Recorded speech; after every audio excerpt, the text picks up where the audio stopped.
Okay, so I am Professor Joe Omani. I am a management consultant, an ex-management consultant, and I've been studying the consulting industry as an academic for the last 15 years. Now, what we're going to do today, we're going to run through some of the barriers that small consultancies encounter when they seek to grow. And we are going to look at how consultancies have overcome them. This is really reporting on an 18-month research project that I've had going on, which is looking at successful small consultancies and how they have grown. So what I've been doing is interviewing founders of successful consulting organizations. I'll talk more about that in a minute. Okay, so two things. One, I work at Cardiff University in the management school. I'm also the CEO and founder of Consulting Mastered.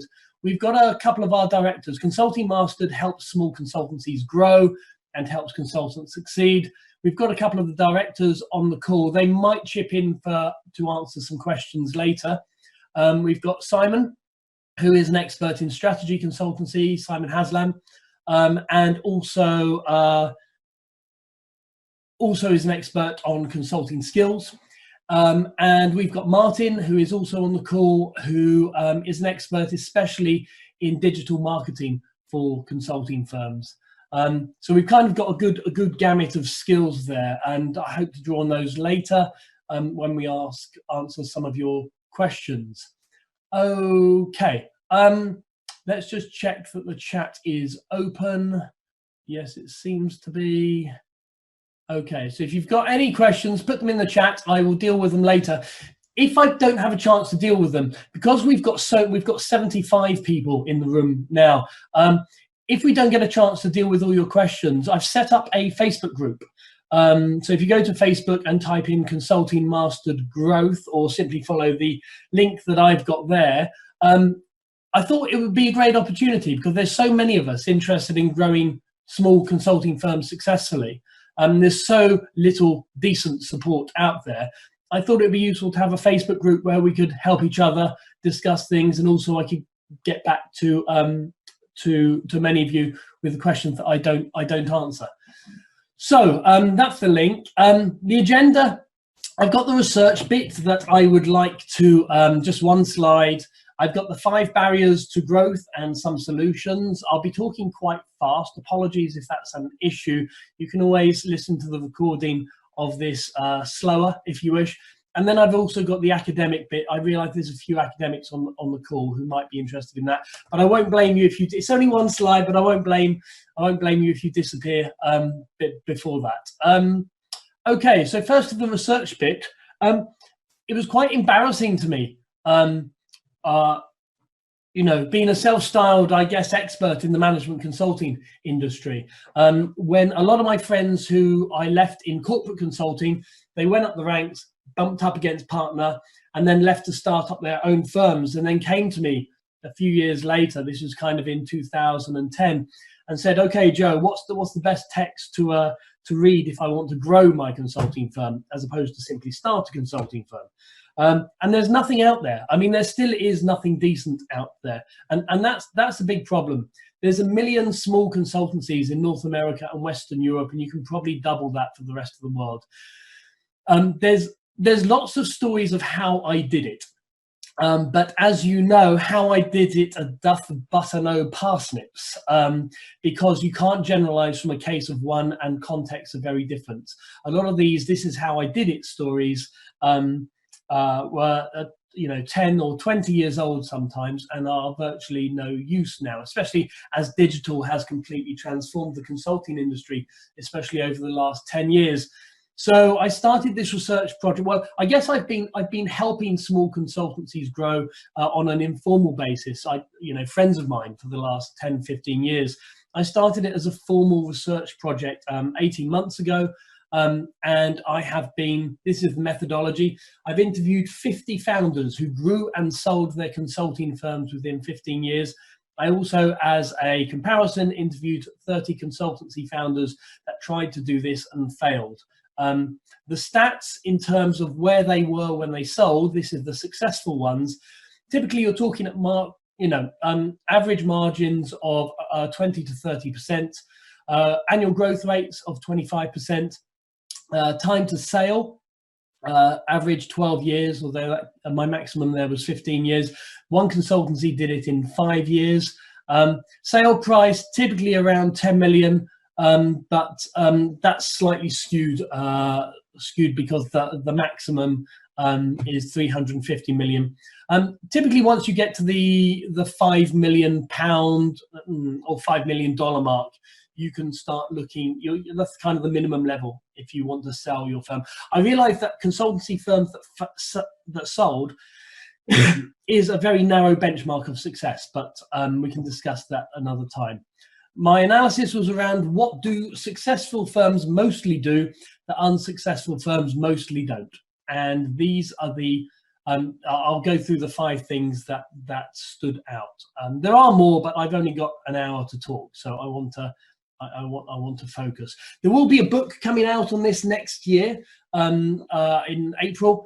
And that is going to cover a lot of what I'm doing. Also, Consulting Mastered is going to be producing a course to take people through it in a coaching sense, if that's of any interest. And there's going to be a whole load of academic outputs that will probably come out about 20 years later. So we've got nearly 100 participants now. For those of you that have just joined, right at the beginning, I said, I'm not going to be able to get through all the questions. There's a Facebook group that I have created just for this. I kind of thought we could just support each other, be helpful to each other and share ideas. I'll be sharing bits of my book here as well. In fact, probably all of my book as I write it. So if you want to give me feedback, critical or otherwise, I'm more than happy to help. Okay, so I wanted to put this up because I'm really interested in getting from 0 to 5 million or 0 to 30 employees. It's not an exact science.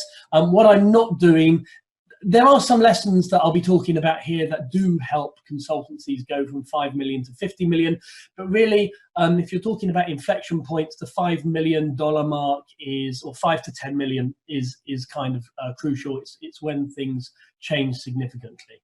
So I'm happy to take questions for those of you that have consultancies larger than this, but I'm primarily interested in those that typically might have 1 to 3 partners at the moment, might just be a solo consultancy. Looking beyond COVID, how do we grow? What do we do? How the hell do we get past this? I'm also happy to talk about COVID. I've got lots of research on that and the impact on the consulting industry, but I won't cover it in detail here. Okay, so barriers and solutions. Okay, the old chestnut is too few prospects.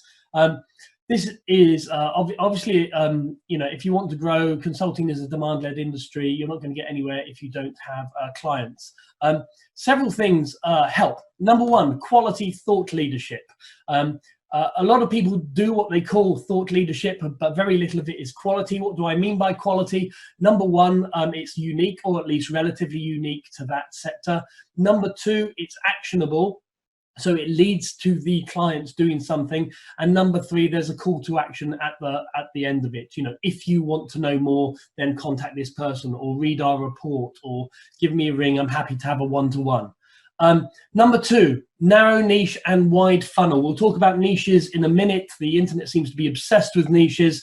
And the key thing that I see, one of the major things that small consultancies fail on, if they have a nice offering, they have a reasonable conversion rate, but unless you've got a wide funnel that's getting in a lot of potential clients, i.e. moving people from cold to warm, then you're not going to be growing.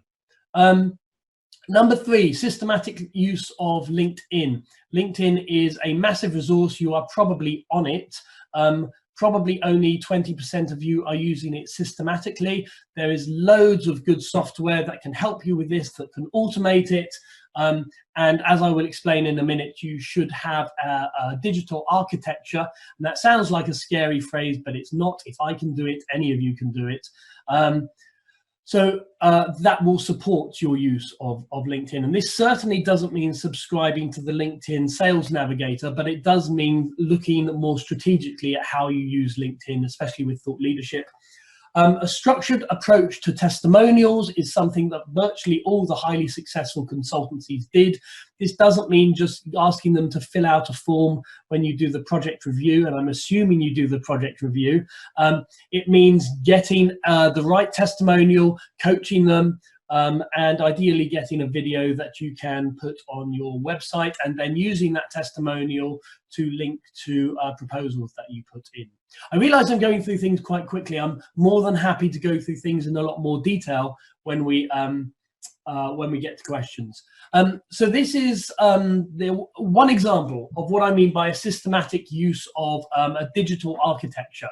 Lots of you will have websites, lots of you will have a LinkedIn page, and a few of you might use Twitter or Instagram or whatever.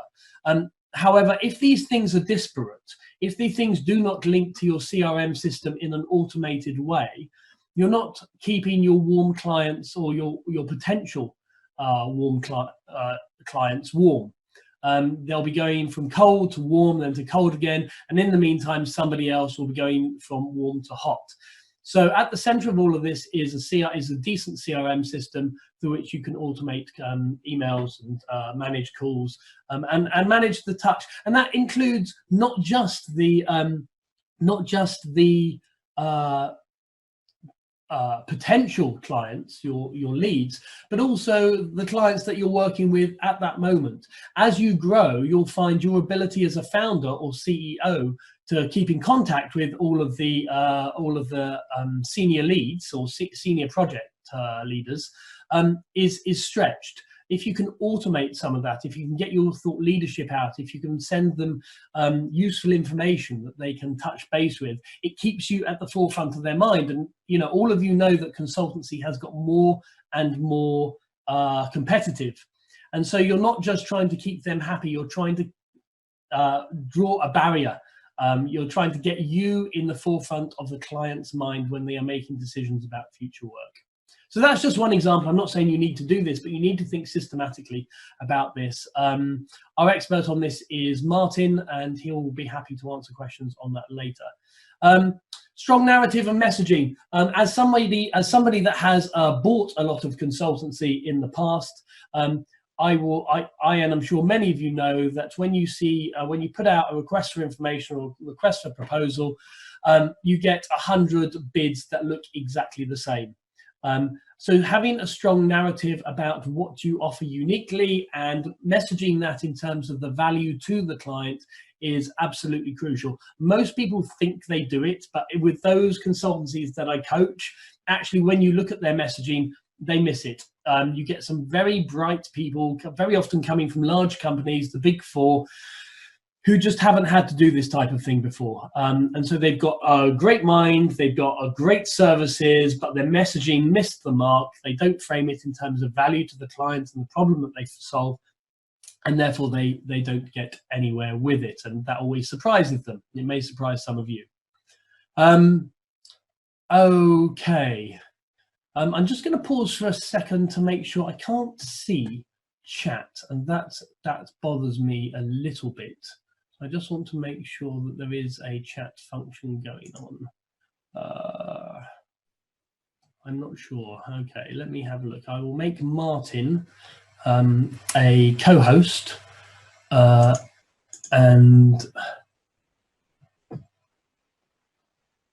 he can look into that for me.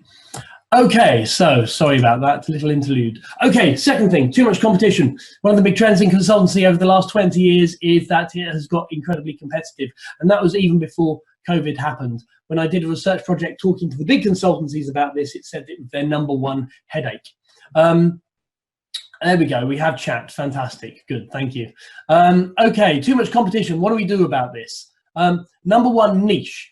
And lots of people talk about niche, and this is really a stage of growth. Everybody on the internet seems to say, you need to find your niche, you need to find your niche. Now, if you focus on one niche, that's fine. That's how you build your base. But you need to grow beyond that eventually. So I've put together this tiny little graphic, and do excuse my indulgence here. But typically what you get when you start up, you're in the desperate phase, you do lots of different things, hence the different colors. As you gain more experience and as your services get better, and perhaps as you grow in confidence, the things that you do get fewer and fewer. So you're moving out of the desperation phase until you are doing one or two, perhaps, things very, very well. You're confident in them. Your marketing, value proposition, and messaging is entirely focused on that niche. This helps incredibly with your social media advertising, which if you haven't done, again, Martin's your man with this.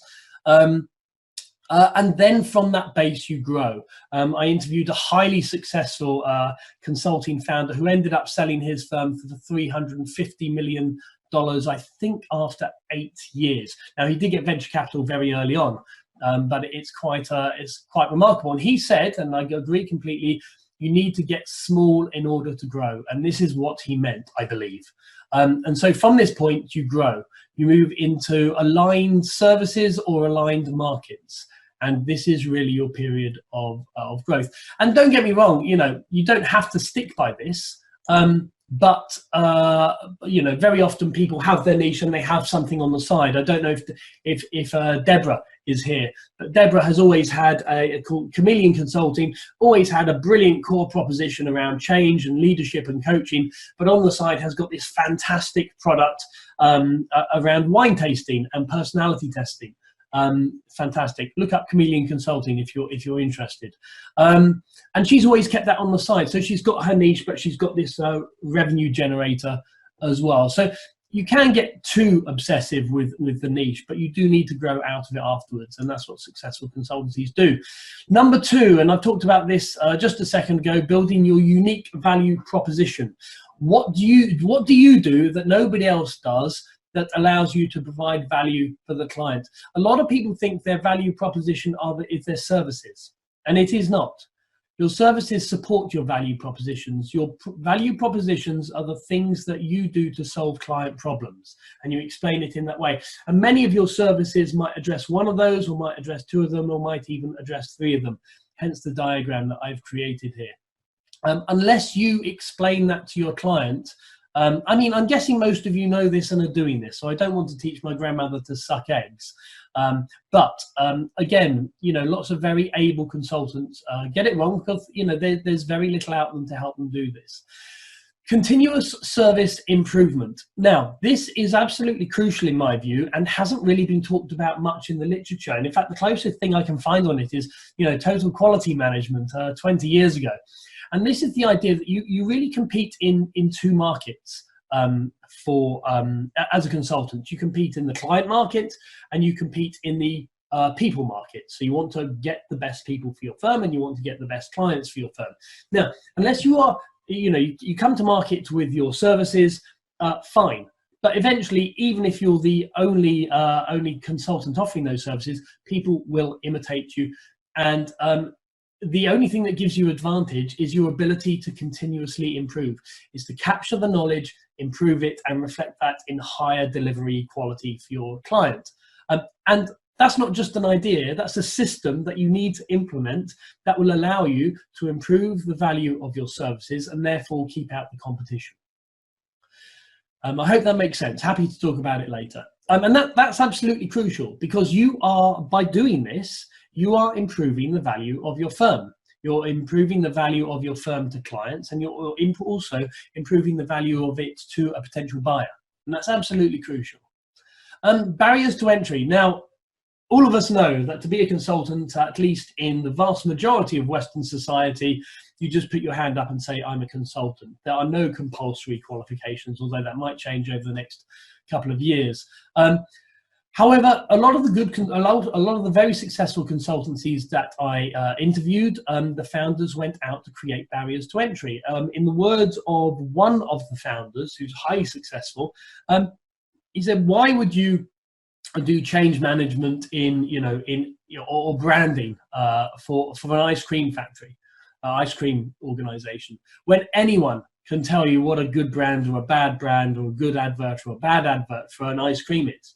They specialized in supply chain management for concrete manufacturers in the engineering sector. Now, that's a very specific niche, but they were worth 7 million off the back of that. And basically their argument was, we're going to make our target clients as or our target market as difficult to understand as possible, so that we have as few competitors as possible. And so when you're choosing where your niche is going to be, or where you're thinking strategically about where you're going to move, think about who else can move into that space. It's not just what knowledge do you have that is valuable, but what knowledge do you have that is valuable that other people are going to find it hard to develop. And that also is an absolute key tick for buyers of consultancy firms, because when you think about your typical buyer, and they might be big and great in 3 markets, and then they think, well, who the hell can we buy to expand into this market? We've got all these great services, but we need some way of getting into this market or this set of services. If you have built that niche, it's going to allow you to do that. One option is to merge and buy. We can talk more about that in a second. One of the big regrets that the last question I ask all my interviewees is, what would you do? What would you do if you had your time again? What mistakes did you make?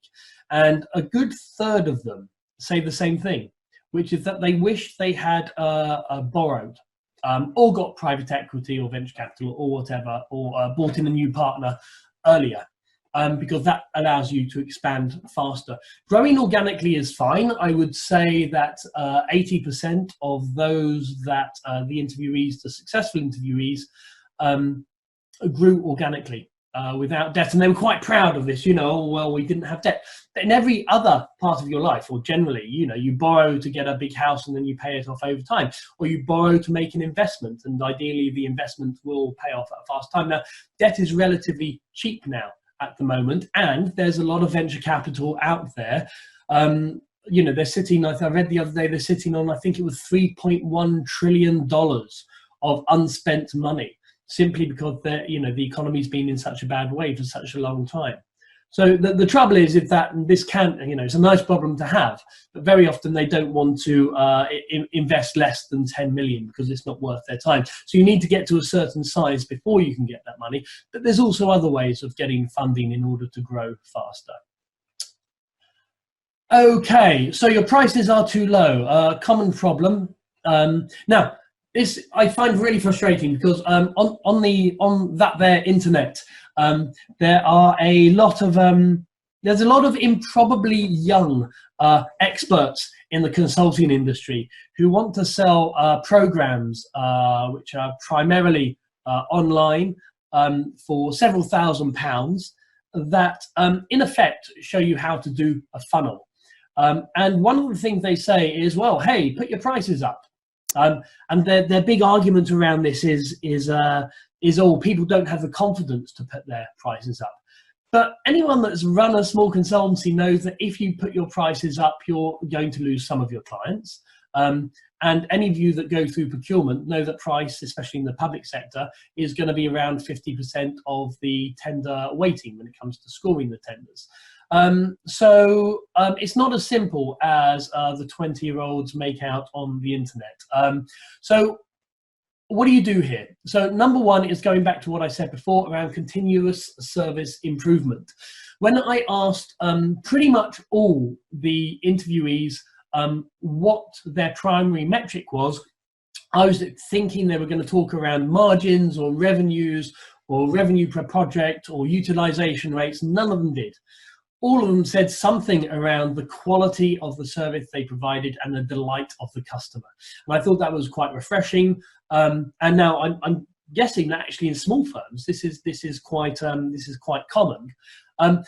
But your ability to do that again goes back to this ability to continuously improve the services you are offering and the knowledge that you have and your team has that allows you to deliver those services.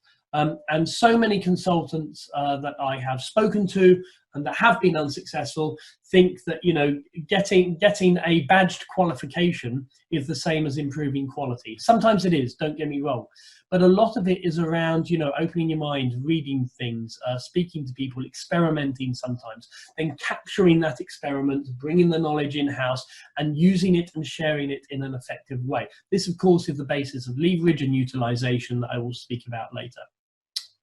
Number two, okay, everyone talks about relationship focused, and that's fine.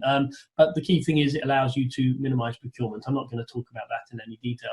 Dropping unqualified clients, for example, one of the interviewees said, well, we only deal with multinationals because this allows us to have a minimum project size, and also they seem less bothered about our prices. And that's especially true in the finance and banking sector. And again, when you're thinking about where your niche is and where you might want your niche to move, do think about the sectors. For those of you that have experience in different sectors, you'll know that different sectors pay a different amount, different amounts. Strategy services tend to get a premium. Anything in telco, banking, finance also gets a premium. And there are exceptions, of course. And by the way, I'm not expecting everyone, there is no consultancy that I interviewed that did all of these things. These are just common themes. So I hope you're not sitting there thinking, oh my God, well, I've got so much to do. All I'm trying to do with this, or all we are trying to do with this, is to give you some ideas, give you a view on what highly successful consultancies do, and really open the floor to discussion. I'm really hoping this Facebook group acts as a basis of discussion for some of these questions. And I can talk about each one of these points for hours. So I'm happy to do so in the questions and in the Facebook group. Okay, commodification and improvement of intellectual property. Now, when I talk to growing consultancies about intellectual property, they generally think that intellectual property means the services that they are developing, and that's true. But this diagram here shows this is buyers of consulting firms saying what forms of intellectual property are valuable to them. Now, obviously, most of them say, well, revenue generating intellectual property. But also they look at proprietary methods and tools. So how do you go about approaching a customer? What is your system for ending a project? What are your processes for managing your leadership team, for recruiting someone? Now, this is all intellectual property. I'm not saying that you can go out and then sell it in the same way that you would sell a patent, but it is valuable. And it's valuable for two reasons. Firstly, from a buyer's perspective, it allows them to have confidence that when you disappear as an owner, the organization will keep functioning because there are systems and processes and templates and methods in place to allow that to happen. But secondly, and more importantly, whether you want to sell or not, it allows you to get more junior staff. This is the basis of the leverage conversation. It allows you to get more junior staff, therefore cheaper staff, to do things that produce higher quality. If you systematize your services, if you systematize your methods, if you systematize your recruitment, this is absolutely crucial to allowing you to scale. Because obviously, as a founder, you at the beginning, you get highly involved in all of these things. Eventually, you need to step back. But if you're going to step back, you need to make sure that the quality and the process and procedures are there, unless you want to be recruiting, partners for the rest of your life, which you clearly don't, because it's expensive, and sometimes they're a pain in the backside. Yeah. Okay, so commodification and improvement of intellectual property. Okay, to leverage lower paid staff and to break the time revenue link. Yeah, I mean this. I think 2/3 of the interviewees, the successful interviewees, I also interviewed buyers, by the way, and I interviewed experts in the industry and many others, but I can talk more about that another time. 2/3 of them have services that have broken that time revenue link. So they're not selling their time for money. They have software, online training programs, videos, books, franchising, or whatever, that allows them to make money while they sleep. And this, I realize, is the promise of the internet. This isn't suitable for every firm. But interestingly, when a lot of small consultancies will say to me, well, this isn't relevant to me because it doesn't work in my sector, or it doesn't work in my area of specialism. Actually, when I push them, I'd say 2/3 of them say, oh, actually, I could do an online course about this, or I could, I could turn this into a small app, or I could create a set of templates that would provide value to the client without me having to be there and to explain. Or I could simply provide a template in a Word document and give them a short video on how to use it. Even if they're relatively small things, they add value to the client without you having to be there. And that's really crucial, because you'll know that your time as a founder, you're pulled between all these different things. A lot of the things that I'm talking about here, how do you prioritize? We'll talk more about that in a second. Okay, value pricing. I'm a little bit skeptical about this, because everyone talks about value pricing, especially now. I don't know why it's gone through the roof. I think it's because Boston Consulting Group about 3 years ago said they were only going to do value pricing projects. So everyone on the internet said, "Oh my God, this is a really important thing to do." Now, obviously, you can't do value pricing with a lot of projects, and you shouldn't try to do value pricing with a lot of projects, and you shouldn't try and do value pricing with a client that you're relatively new to. All the experience, all the research says that value pricing works when you have a trusted relationship and you have win-win situations that work for both of you, and that comes with trust. However, within those caveats, if you know a client, if there is an opportunity that lends itself to value pricing, then by all means push it, because again, it's a fantastic way of leveraging large amounts of money. And you need to frame this conversation quite early on, in terms of when you're having the conversation with the client. You need to be talking about what value, if this is successful in 3 years' time, what will this have done with your company? What type of value are you looking? How can that be measured? So if you frame it early on, and some clients might just say, no, I want to pay for your time, or I want, I want the day rate, or whatever. Ideally, you move away from that, but I do recognize that it's not always possible, and certainly not as easy as a lot of the stuff on the internet suggests. I don't want this to turn into a counseling session, but consultants are insecure overachievers anyway, generally. But there's nothing like looking on the internet and seeing some of this stuff and thinking, oh my God, I'm not doing that, and I haven't achieved that. And I want to reassure you in many ways, many of the firms that were successfully sold for, $5 to $20 million hadn't done most of these things.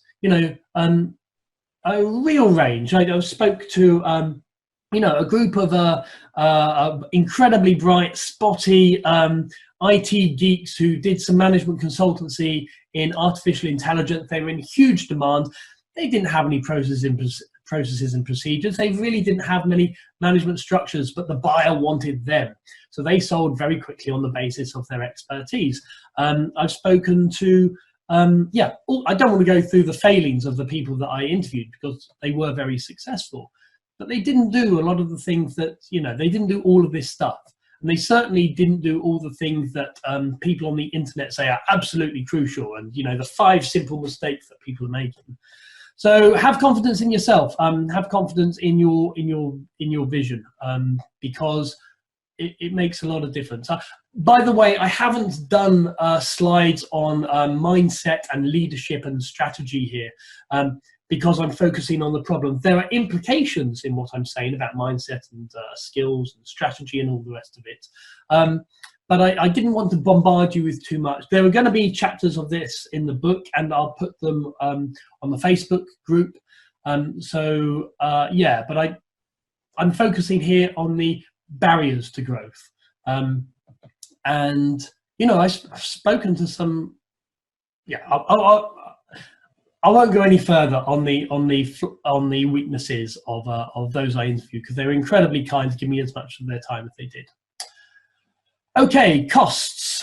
Yeah. Okay. So your operating costs as a consultant, as a growing firm, are primarily salary, of course. But there are things you can do to minimise your costs. Number one, I didn't interview a single successful firm that didn't turn into a partnership very quickly.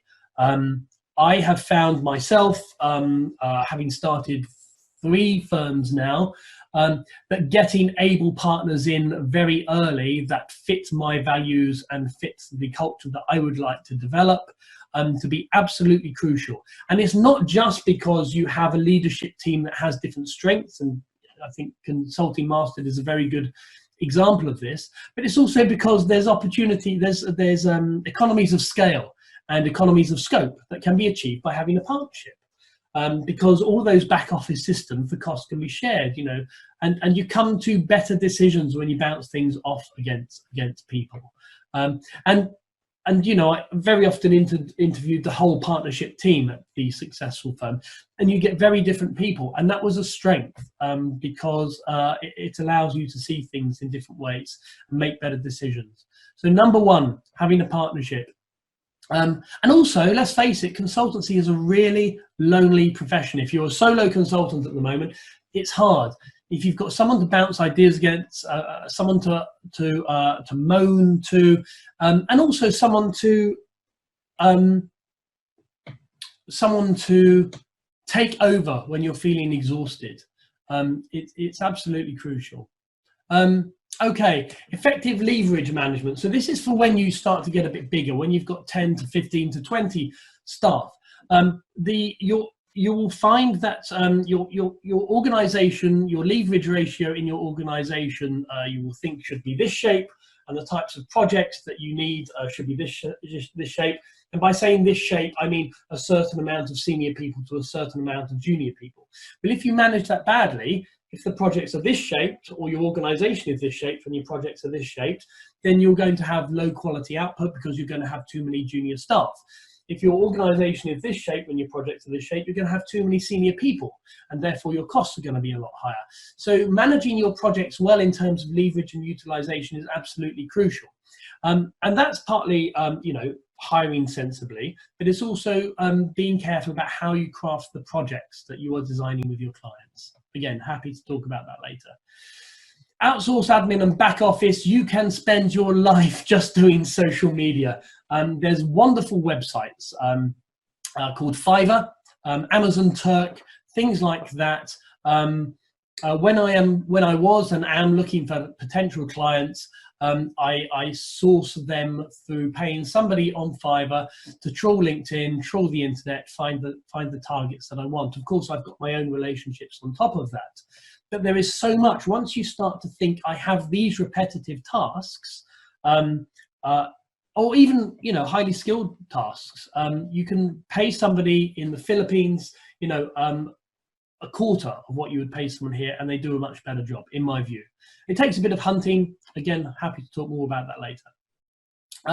Replace associates with employees. Now, this is a touchy subject. The companies I interviewed went between 50-50 associates versus employees, to sort of 80-20 employees and associates. So that's 80% employees, 20% associates.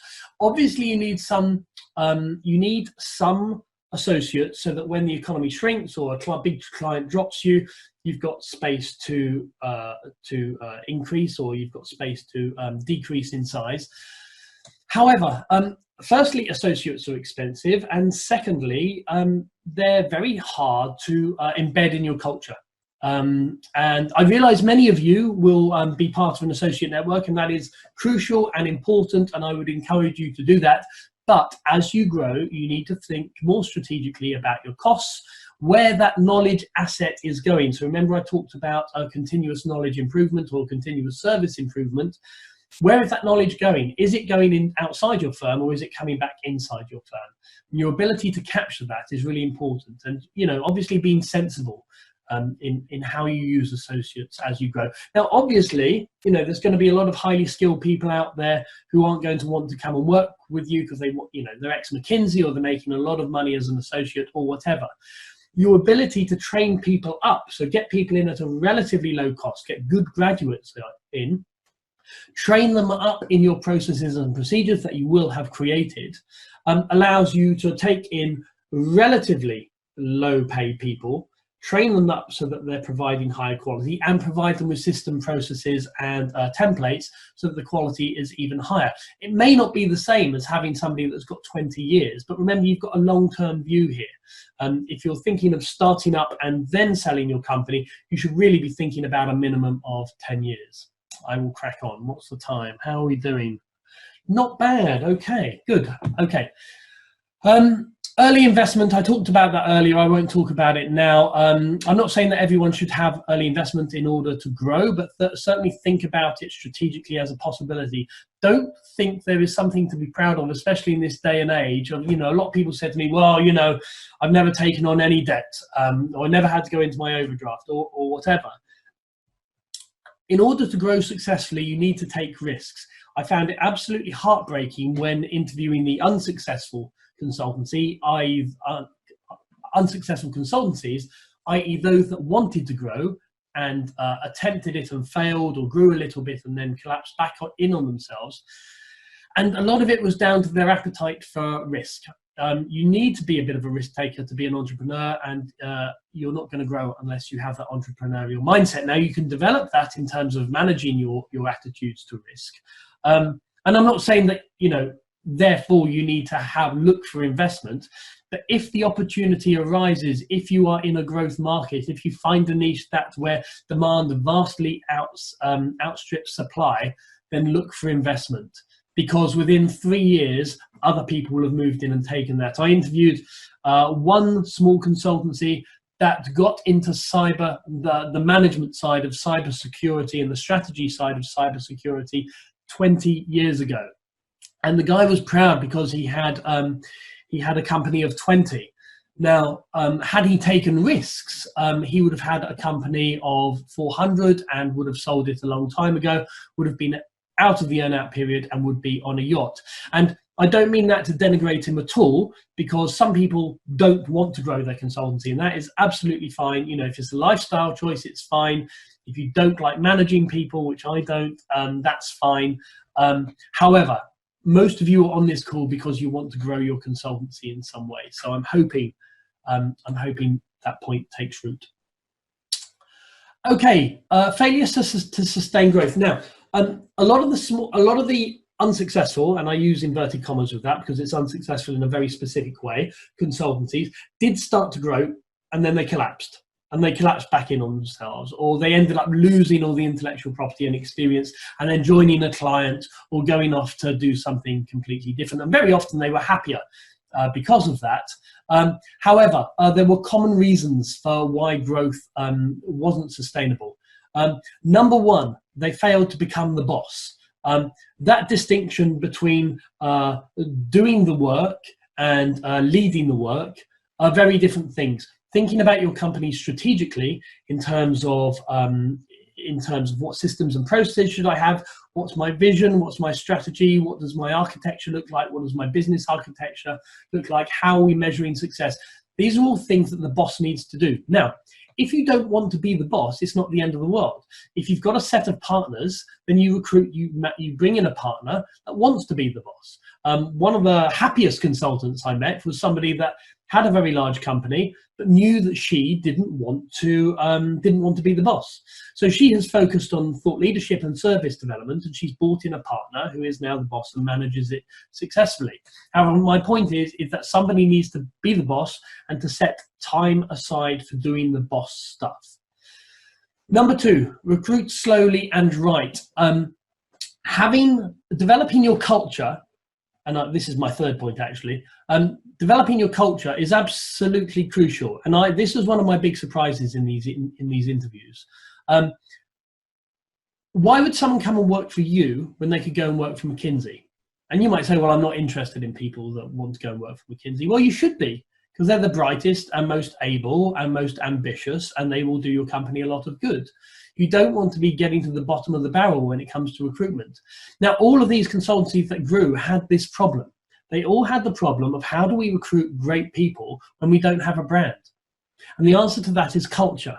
If you can create a culture that is attractive and maintain a culture that allows people to feel empowered and part of a team and part of a family, then you will keep them, or at least you'll keep them for longer than you would have done otherwise. We're talking about consultants here. There's some of the most ambitious people, especially the younger ones. I spent years studying the Big Four, and one of my big findings is that the people senior people in the Big Four are unhappy. And as soon as they get an offer that is credible, that is interesting, that pays them reasonably well, they will leave. A lot of them will leave. Utilization rates have gone through the roof. Leverage ratios have gone through the roof. The amount of training that they get has declined massively over the last 10 years. The PwCs and Deloittes aren't the same as what they were even 10 years ago. They have quite despite them winning lots of awards, those of you that have left these consultancies recently will probably know that a lot of them are developing what you might term toxic work cultures. So providing a solid alternative to that and building links with some of these people, telling your story, providing the narrative and creating the culture that attracts and keeps these people will allow you to attract the brightest and the best. And that is your asset. You know, as I said before, you're competing in two markets. When you grow, you're competing in the market for people, you're competing in the market for clients. Everyone, all the books, you know, I've got 60 books here on the consulting industry, all of them focus on the client. But your value that you can offer the client comes from, number one, your people, and number two, your ability to sustain and improve and capture your knowledge and produce better outcomes for the client. You can't do that without good people. So recruiting slowly and right is, I say slowly and right because you wouldn't believe the number of times I heard people say, when I asked them about their regrets, I heard people say, I really wish I hadn't recruited that person simply because I needed someone. And so recruiting slowly and getting the right people that fit the culture primarily is the number one thing, and then can do, you know, the job is the secondary thing. The exception to that is unless demand is vast. I spoke to 3 consultancies that literally, if you had a specialism in their area, which was usually something IT related, and had a pulse, they would hire you. And it allowed them to grow incredibly fast and incredibly profitably. But that was because they had a very rare skill set that buyers were happy to pay a premium for. Macy leadership team. By Macy, this is McKinsey's thing about mutually exclusive, collectively exhaustive. Don't recruit in your image. Recruit people that are different to you, have a different skill set. Don't recruit people that have different values to you or want a different culture to you or have a different end game to you. But do recruit people that have different skill sets to you. When I was setting up Consulting Masters, I'd known Simon for a long time. He had brilliant expertise at developing consulting skills, but also thinking about strategy and strategic consulting, something that I hadn't got a lot of experience in. And then, you know, one of my big embarrassments was on the digital architecture side. I understand it a lot better now simply because of the work that I've been doing.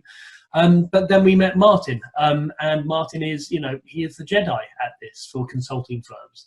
And so finding people that complement your skill sets, but also you can discuss things with openly, is absolutely crucial. PSA, professional service automation. This has really moved on in the last 10 years. In fact, even 10 years ago, I don't think it existed. There are a lot, once you get to, you need to start thinking about this early. I'm not saying that you need professional service automation, you know, when you've got 10 people in the firm, but it's worth looking at the requirements of professional service automation software because they've done it hundreds of times. They know what works in professional service firms in terms of automating the back office, managing the proposal system, the sales system, and all of these things. And for, number one, it saves you a huge amount of work once you get, especially once you get to, you know, once you get to that tipping point of 20 to 30 people. It's a nightmare to manage that. You can't keep all the information in your head or on a couple of spreadsheets, which I'm sure many of you do at the moment. And certainly buyers don't want to see that. They want to see a systematized, backed up process where all these things link. So, you know, if you've got a big project coming in down the line, you might want to look at recruiting more people. And having those things link automatically rather than you having to remember them all the time is the advantage of professional service automation software. Anticipating inflection points. So if you look at the theory of consulting firm growth, it tends to come in S-curves. The most successful firms, they anticipated the challenges that were ahead of them and so pivoted in order to manage those challenges. That's one of the contributions I'll talk about later. And finally, diversifying your client base. Ideally, you don't want any one client to be more than 20% of your revenue. When COVID came along, I've been saying this for years, when COVID came along, it really reminded me of Warren Buffett's phrase, which is when the tide goes out, you see who has been skinny dipping. And so many, and this is very sad, so many of the great consultancies had been over-dependent on one client or two clients, and when they disappeared, there was no firm left. And that is a situation, especially when you're growing, you have the ability to diversify and manage these risks and other risks that we can talk about. Okay, so that's that one slide on the academic bit.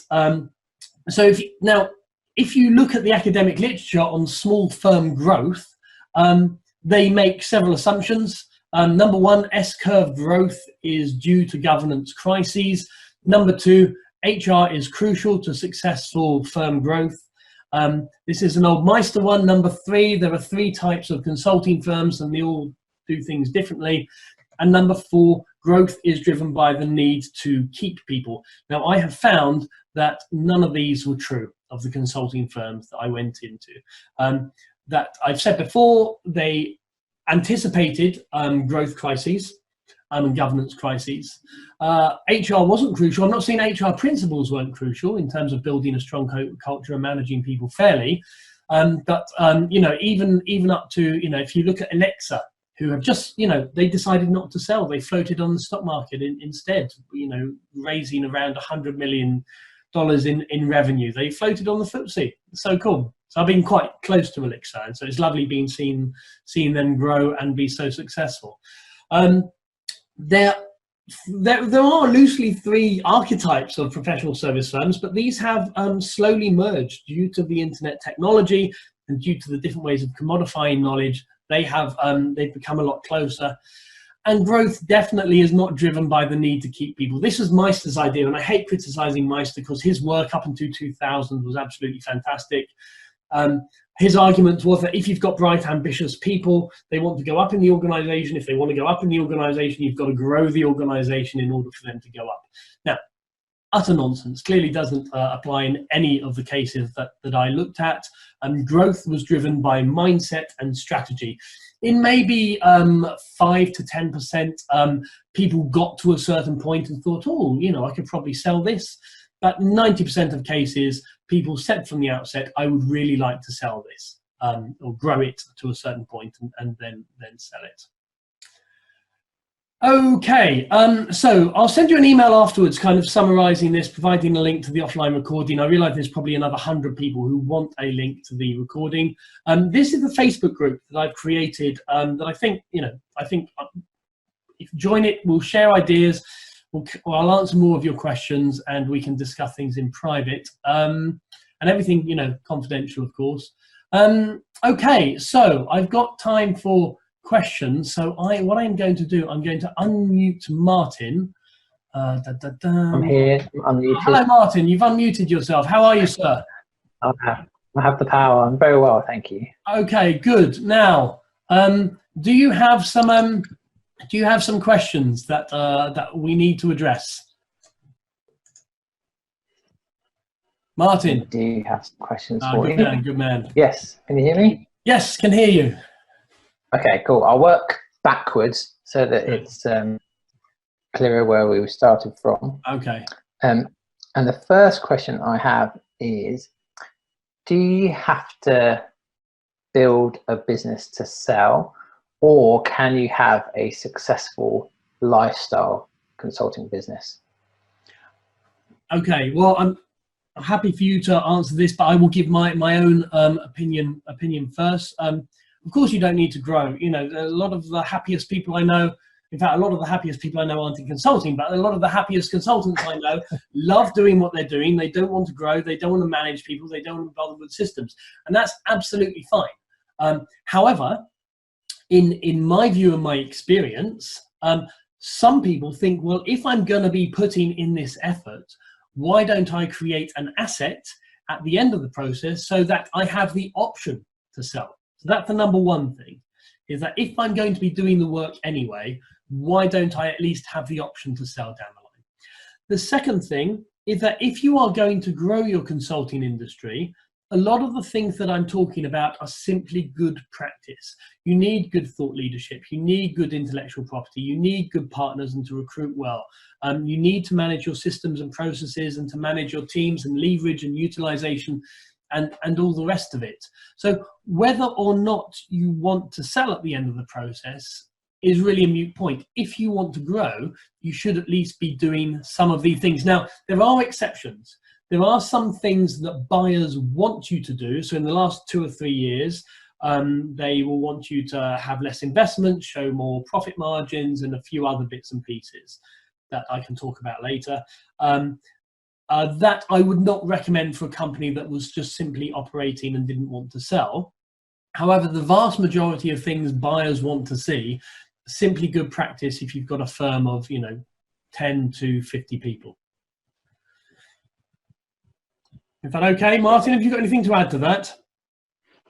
I think the only thing I would add to that is, despite what you may read in various books, etc., it is incredibly difficult to have a business of one person, because it's just not enough time in the day to do your operations, your marketing, your sales and delivery. And in order to make enough money, you can only really bank on selling, say, 40 to 50% max of your time. So I think at the opposite end of the scale, you've got to grow in some way. I'll move on to the next question, shall I?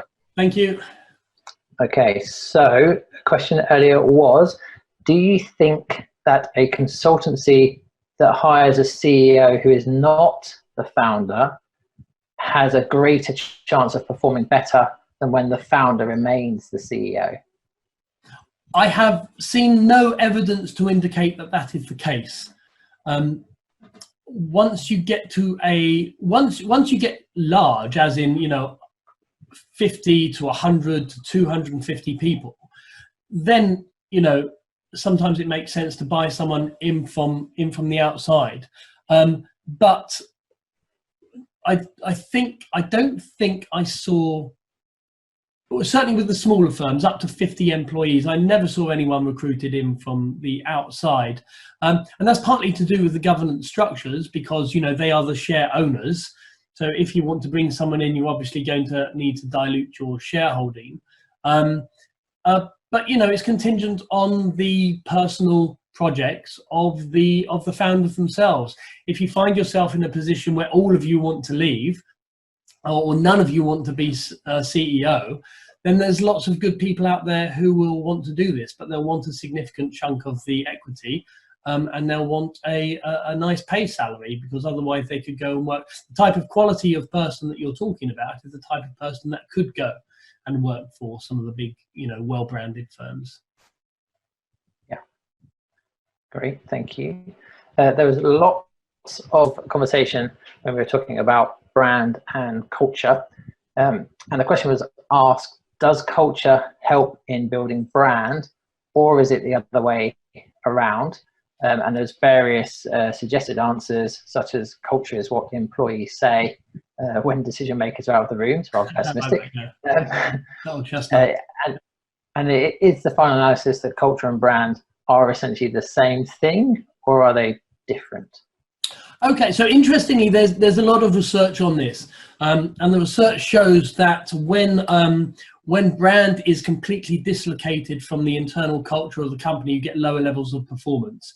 There's a whole series of survey-based research that has shown that to be the case. However, the two, in my view, are certainly not the same, but they are very strongly related. You can shift. You've seen a lot of consultancies in COVID and suffering from the COVID effects shift their brand, usually away from something fairly generic and value add around change management towards crisis management or scenario planning or something like that. And that's relatively easy to do. It is much more dangerous and much less easy to change the culture of a firm. Martin, you know much more about branding than I do. What are your thoughts on this? I think that they have to be intertwined. And I think some of the firms that I worked at, the internal culture was very different to what we portrayed externally, and even internally within the sales team versus the delivery team, because they had a separate kind of sales force, the way that business was structured. And you'd often find that in sales, they would boast about the methodology that we apparently had, but in delivery, it was vaporware. Yeah. There was no such thing. So I think they are important. An excellent book on the topic of brand is called Brand, It Ain't the Logo by Ted Matthews. And that's really nice, where it talks about how brand is actually an element of everything you do. It's not just that kind of thin veneer on the outside. Okay, I'll move on to question. There was one that I think I'll skip over, which is, are entrepreneurs born or grown? Because that's probably been done to death elsewhere. It has. What I did want to pick up on was around the leveraged pyramid. And David Meister talks about that a lot in Managed Professional Services firm. And we always had in the firm one of the firms I worked in, we had what we termed a barrel-shaped firm, which is where, or you could almost say a diamond-shaped, where we had a kind of 1 to 2 from a junior perspective. It sounds quite hard to work out how you grow, but that was the way that we did it. We just recruited in at a different level. But in terms of the firms that you interviewed, was there a common structure? No. Being either just a standard pyramid, or was it all? No. So it entirely depends on the type of projects you're doing and the type of clients that you're serving.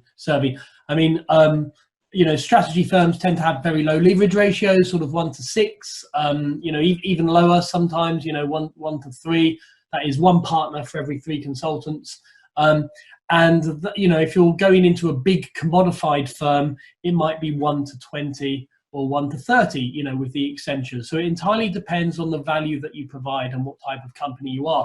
Interestingly, and this is quite surprising, because Meister, as you know, his book primarily focuses on leverage as the absolute crucial strategic decision that you need to take. And that is true of the large firms. But large firms' leverage ratios are changing significantly. It also, even within one firm, it will shift from service and shift to sector, depending where you are. Interestingly, with the smaller firms, they weren't too bothered about, I guess they got more bothered about leverage the bigger they got. They were certainly less bothered about utilization rates. At a very small level, but they got more important as you got bigger. So basically, the closer you get to the sale, the more you need to show that you are managing your costs right, and that you're leveraging effectively. And leveraging effectively is the core to, is fundamental to high margins. You're not going to achieve high margins unless you're leveraging well. So in short answer, it's incredibly varied. It depends on the sector, but take your time working it out and what you feel comfortable with. Once you get to 50, once you get to 5 different service offerings, you'll probably find that each of those service offerings has a different utilization rate and a different leverage ratio. Excellent, thank you. We've got 3 questions to go. And I'm going to sneak one in of my own, which is, where you were talking about systematizing service, one of the things that I certainly witnessed over the years is consultants are incredibly proud of what they have achieved and the complexity in the thing that they do. So where at a firm level, you can recognize the need to systematize things, at the consultant level, I've seen a lot of resistance. Yeah. So did you come across anything like that in the research? Yeah, or, go on. I was going to say, or what guidance would you give in respect to how to start systematizing service? So I guess once you get to the word service, you're framing it as something that is relatively systematized, relatively predictable, consistent quality, certainly from a client-facing perspective. But once you start to recruit people, and this really is one of the big shifts, one of those S-curves that I was talking about, is when you shift from having just partners. You might have 4 partners or 10 partners I've seen, all doing great work, all with 20, 30 years experience in their area. But they're spending all of their time crafting these, individual solutions for clients. They love in-depth problem solving, but they're not leveraging. They're just selling their time. And sometimes they're making good money doing this, but that won't take you past 10 people. Even McKinsey, everyone holds up McKinsey as providing, bespoke crafted solutions. It's absolute nonsense. My students that go in there now are saying we are very much part of a machine. We get a bit more training than somebody at Accenture or IBM, but we're giving a manual in effect of how we do stuff. So making that shift from partners to then partners and employees is the first big shift that you face. And being an absolutely crucial point there is getting that partner's knowledge from their head into systems and processes. And there's relatively, well, not relatively simple, but there's relatively simple steps for you to be able to do that. You want to build up a bank of cases, a bank of examples. You want to abstract the process so that you're not talking about specific clients, and you want to take the consultant through every step, and then you want to have that cycle of continuous improvement. And very often, you want to encourage a culture where your consultants say, this is too much information, this won't work in this case, we need to amend this process. But by building that system, it allows you to sell in people who are much more junior, don't have the experience, you're not paying them so much, but produce a more consistent and equally high quality outcome. And that's what clients want, because gone are the days generally where clients are happy just to sign off on a big fat check because you show them a nice PowerPoint presentation. Yeah, very much so. It's interesting when it comes to service. I think as people start to commoditize a firm and define services, one of the mistakes I often see is they start focusing their service on them and what they do and how they're structured and their process, rather than the client and their problem. Kind of working back from that point. Yeah, good point. Right, might skip over that one, just conscious of time. We'll go to one of the first questions, which is about barriers to entry for consultants. Sure. And it was asked you, is there a management consulting certification, such as the CMC certificate, ICMCI? And somebody made the point that no qualifications are required. And while they've been IMC accredited for years, no client has ever been interested in it. And I would echo that myself, in terms of I have never been asked by a client what my certifications are. So from your perspective, how did that feature in the research and how relevant is it? Okay, so so Simon Haslam, who is our third director, who's an expert in consulting skills, he is very heavily involved with the International Council of Management Consulting Institutes, the Management Consulting Association, and the Chartered Management Institute. So Simon has won, or at least been one of the runners-up a few times in Best Consultant of the Year, which is quite a competitive prize that is given out every year by the, I think, Institute of Consulting. And he is a great believer in the Institute of Consulting and its umbrella body, which is the Institute of Management, or the Chartered Management Institute, the CMI, for those of you that are in the UK, but it's the AMCF if you're in America. My own experience echoes yours, Martin. But I do recognise that people have different experiences. So one of the most active members for the Chartered Management Institute, or the Institute of Consulting, is the strategy director at Accenture. I know him very well, and he very much believes consulting is a profession. We need to adhere to professional standards. We don't want to be tainted by the bad consultants out there, and my professionalization is very much part of this professional body that accredits people. However, my own experience is that being a member of the Chartered Management Institute or the Institute of Consulting, wherever you are in the world, won't add extra clients to you. And won't allow you to increase your prices. Now, there are other certifications that will allow you to do this, and it's worth looking and speaking to your clients about what other certifications they value. And as Simon, we had a conversation with Simon earlier, he's been asked to certify in a specific form of personality testing for one of his clients, and now that's an extra arrow to his, what's the phrase, his quiver to his arrow or something, an extra tool in the box. So there are things that will add value to you, In my experience, being a member of the professional association isn't one of those. However, that's not necessarily a reason not to join, because there is this professional ethos. You will meet interesting people who have the same challenges as you. I actually used to teach the Institute of Consulting qualifications, but I stopped doing it because I didn't think they provided the value to consultants that they should be getting. It's quite procedural and quite obvious, and a lot of this information you can get in books. So my experience is no. I do accept that other people think the answer is yes, though.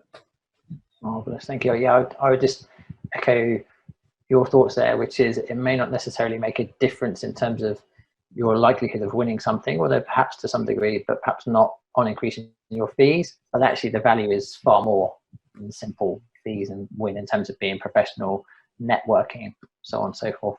Sure. Yeah. So that is it for the questions. Great, thank you. If you have more questions or you think of questions, post them in the Facebook group. What I'll do, the questions that we didn't get to, I'll go through the chat, I'll put them in a document, and then I will probably paste them individually into the Facebook group so that everyone can see and contribute to the answers, because I am one of what was 101 participants. A lot of you are going to know, in fact, all of you will know something much better than I or Martin or Simon do. So your input or discussion on the group would be appreciated, because we're all in this together at the moment. Okay, in the meantime, thank you so much for your time, and hope to see you on the other side in Facebook or in another chat. And for those of you that know me and have come along, it's lovely to see you. Take care. Bye-bye.